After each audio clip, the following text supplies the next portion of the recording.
I want to talk to you today about a pretty cool twist on an old method, and I also want to talk to you about how we go about doing the maintenance on our orchards and our food forests.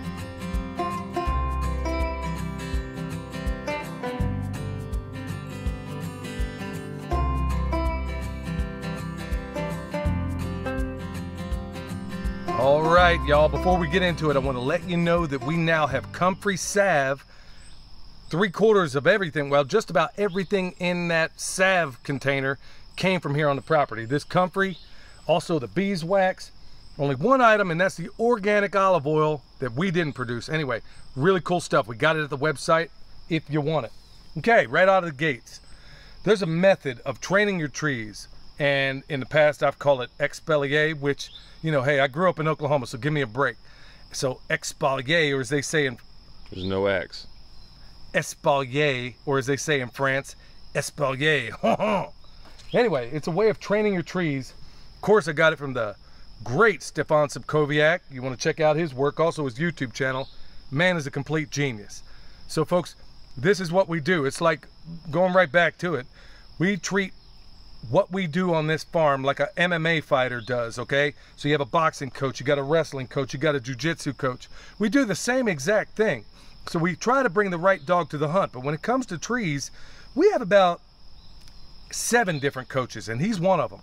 Okay, so he's made the world know about a method of training your trees, okay? So when they come out, as you can see, it tells the hormones in there to basically produce fruit. If you haven't checked out any of his videos or any of his methods, I highly encourage you to check it out. So what they normally do are take these wires and they boost it up if they have to, depending on the tree, and they pull it down below parallel. I've covered more of this really in greater detail on Patreon, but in a nutshell, we basically pull it down like this, and it tells that tree, hey, we don't want you to be vegetative and grow to the sky necessarily. Like he teaches, do you want a tree or do you want a fruit tree? I guess like this, because it's heavily laden. So that method I've changed up a little bit, and we're going to show you how we did that. All right, so like I said, the twist on the method that I came up with is we used in the past those wires, and there's a lot of times that it would leave indentations or something. If the branch was really tough, it would leave indentations in the trunk coming up. So I was like, okay, well, I'm a U.S. Army sapper, so why don't I use some of that knot rigging method that I use every single day and see if we can't come up with something. So this one here, by and large, is my test subject. It's a keeper pair that I got off the rack, so I was like, okay, is this gonna work? So what we did, and folks, do yourself a favor, it's an old video, but go back and check out that video we did of homestead knots. It's honestly things I use every single day, and we've talked in great detail in the past about it. But the dog we're bringing to the hunt, or the knot we're bringing to the hunt today, is this Prusik knot. You see that? The beauty of a Prusik knot is that when it's under tension, there ain't no moving it. But the cool thing about it, I could have used another knot and it would have the same effect, and that would be, let's say, a round turn with 2 1/2 inches, where the more tension it's under, the more it wants to dig in. But I intentionally used a Prusik because it spreads out the tension over a wide surface area. But I was unsure about whether or not it would damage the tree, so we're all going to find out together today. And we're also going to see if these branches are going to stay put. So to get the Prusik off, I'm going to have to kind of loosen it a little bit, and we're going to see if there was any negative effect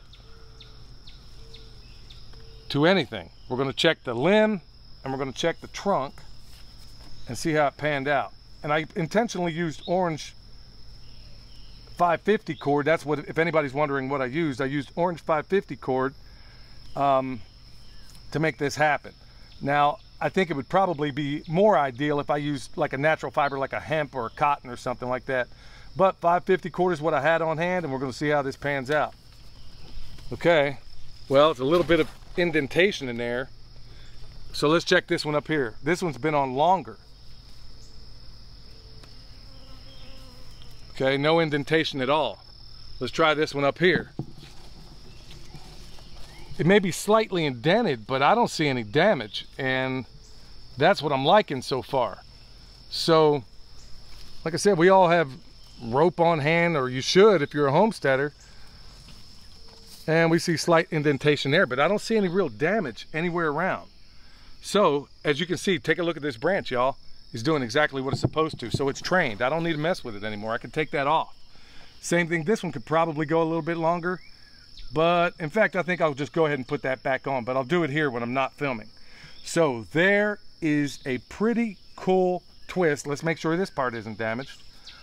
Like I said, I see no negative effects so far in the tree, and this has been on here since winter. As Subkowiak teaches, pears are about the only ones you can do in the winter. So there you go, no damage here. Let's check this one.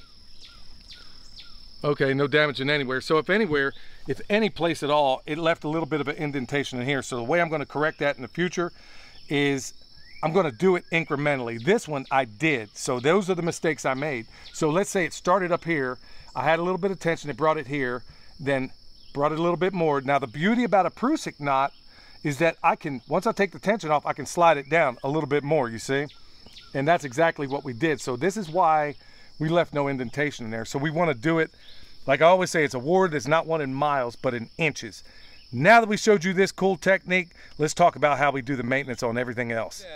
Now we're going to talk about maintenance when it comes to how we do it, okay? I'm not saying it's the right or wrong way. We've been doing it this way for a long, long time when it comes to our trees. Now, for those that don't know, this is one of my big passions when it comes to, I mean, this is, when I say permaculture is my passion, y'all, I am deadly serious, because there's nothing more fascinating to me than how all these things integrate together. Not only your tree systems, but how they work with your animal systems and how they work with everything else, and how everything just works together when you try to do it right. So here we are, we got our, if you don't know, we're going to go right back to Stefan Subkowiak, and we got a trio of trees, a nitrogen fixer, apple, pear, nitrogen fixer, apple, pear. Look into his work more to find out how he does that. Now, like I said, it's not just his methods we use out here. We got Mark Shepard in here, which we're going to cover in a little bit. And we got a number of others also. Jeff Lawton. We're basically made an amalgamation of all the wonderful things that each one of them has to offer. Every technique in and of itself is fantastic. We just, after years of doing this, we kind of put together a system that works for us. It's basically, nothing's really original except maybe my method of doing that. Outside of that, we've taken methods from all these wonderful, fantastic teachers. And you can hear the chickens down there giving me an amen. So, what do I got in here? I got a little bit of, well, I got 50% organic milk, 50% water, not chlorinated, okay? It came from the well. Another little method we got from Mr. Subkowiak, and that is spraying our trees with it. And from all the research we've done, it's best to do it in full sun, which we have kind of, it's intermittent right now. So what do we do this? There's a lot of information out there as to why you do it. But like I said, we also combine it with Mark Shepard's STUN method, which stands for Strategic Total Utter Neglect. Now we take the combination of the two. And you're thinking, well, that's not sheer total utter neglect. Well, like I said, we cut and paste the parts that make sense to us. So if we see any sign of disease or anything else, sorry, I love you dearly, but you got to go. Because at the end of the day, in terms of maintenance, the only thing we do for our trees is provide mulch when it's needed. A lot of times just chop and chop this comfrey and lay it down right there in front of the tree. Other times we take in some of the compost that we have. We do that maybe once a year. And then we throw some wood chips down here in great numbers. But the whole reason for this is that it outcompetes that bacteria and the fungus. And, you know, William has strong suspicions that maybe it might work for apple rust. We don't know. We don't have that issue here. But for those of you that do, you might consider giving it a shot. Maybe it works. I don't know. But you also want to do it in full sun. So it's not killing anything. Just like Subkowiak says. He's just outcompeting the stuff. I've got this blueberry, you know, I hit it too. So pretty much everything in here, we'll just kind of give it a little bit of milk. It's not killing anything. He's just outcompeting. The good bacteria says, oh, thank you for the food. Now we're going to outcompete that bad stuff. Anything more than that, we don't do. If you want to baby a tree, that's up to you. But I want trees that are going to do well here without a whole lot of coddling. All right, I always try to get the underside of the leaves as well. So what's different here in terms of maintenance, in terms of, you know, doing this in an orchard setting? Because there is a difference. We got an orchard up here, and down there we got a food forest. We got an apple, Wow, I can't even get through here, y'all, without stepping on this ground cover. We got an apple right here. And honestly, this thing is so robust that I almost can't keep up with it. Now, why is that? Everywhere you'll see also coming out of the same doggone mulch ring as this black locust, okay?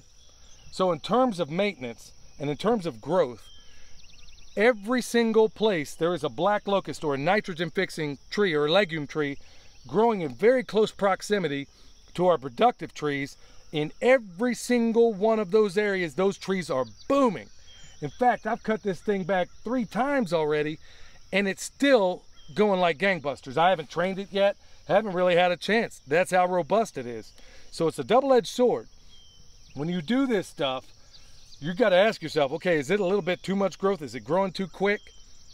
I don't think so. We've done it in the past, and every single time it's panned out. But in terms of our maintenance, I got comfrey hidden up in here, okay? It's getting some light. I got this black locust. Of course, our edible ground cover. How about that, y'all? Bam!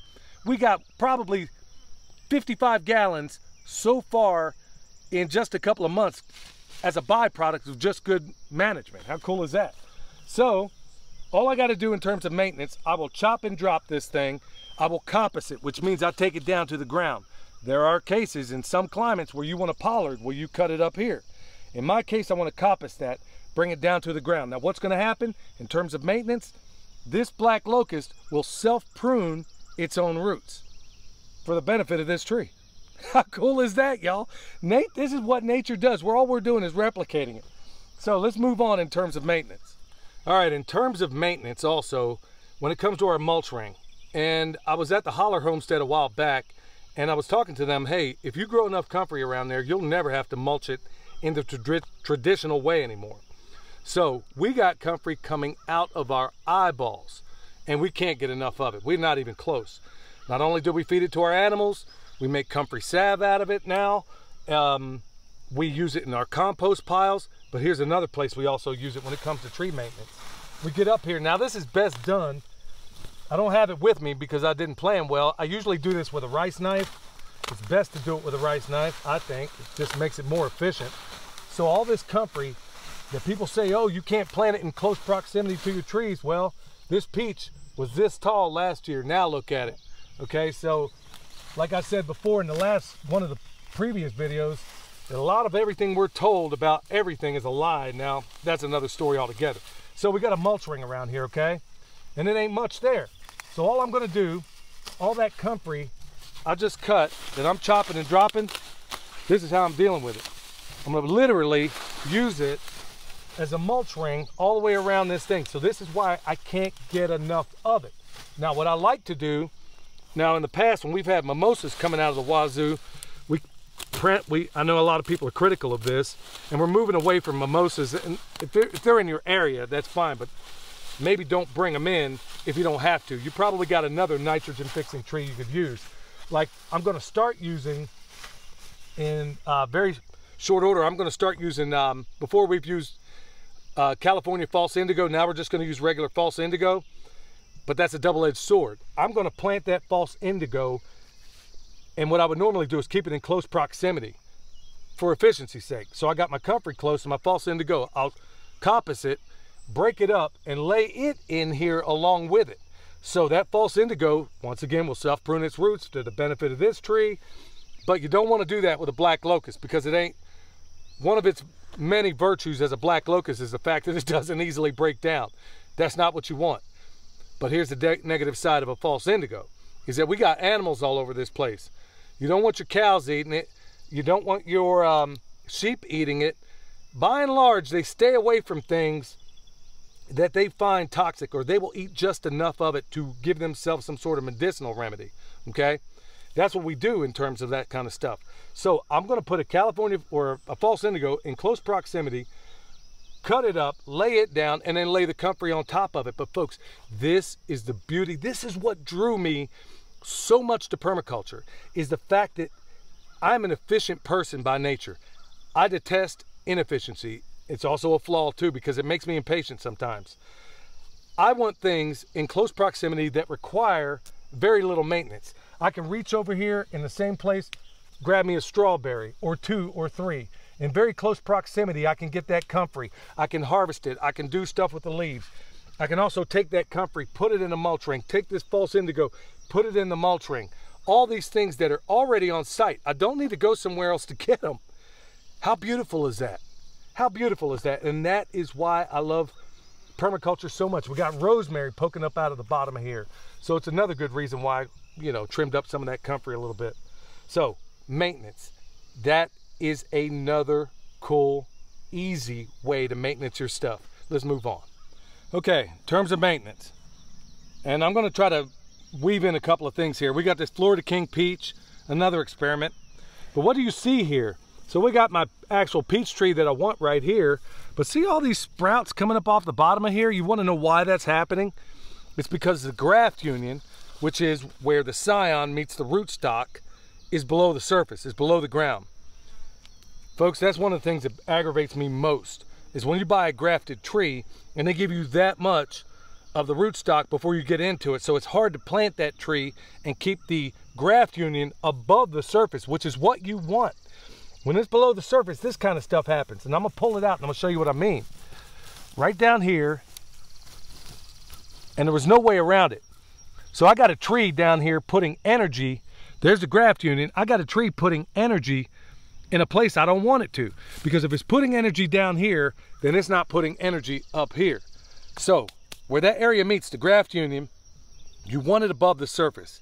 And we like to have it at least, because we do such heavy mulching around here, we like to have it at least 6 to 8 inches above the ground. At least I do. So what I'm going to do, I didn't bring them with me.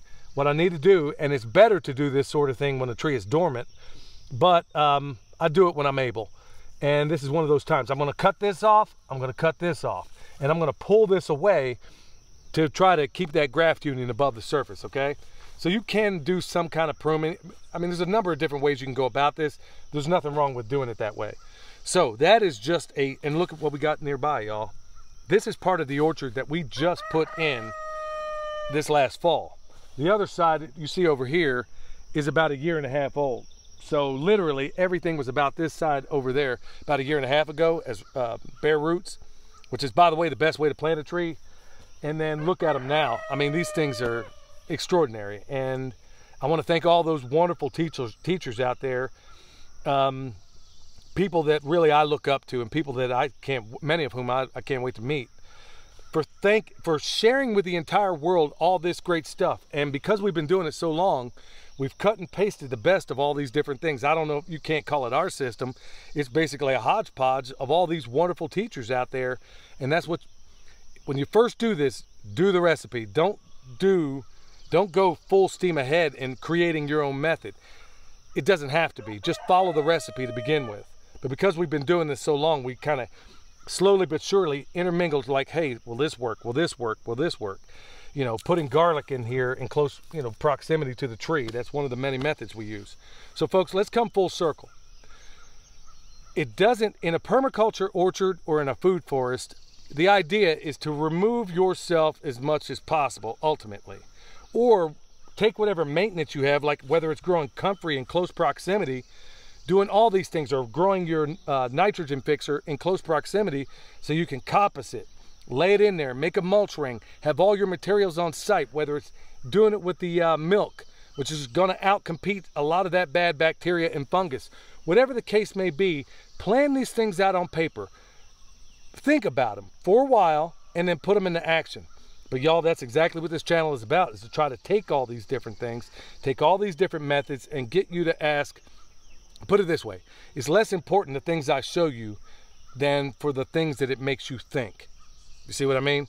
All right, like I said, we got a brand new product on the website. We got bone sauce, world's best deer repellent, which goes up and down all these trees.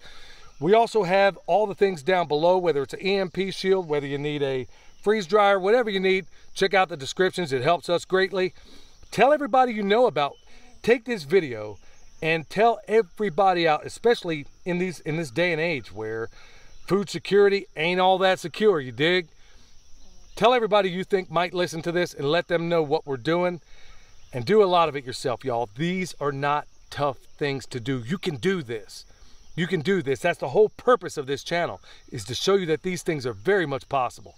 So until next time, this is Billy from Perma Pastures Farm, where permaculture is my passion. We'll see you next time.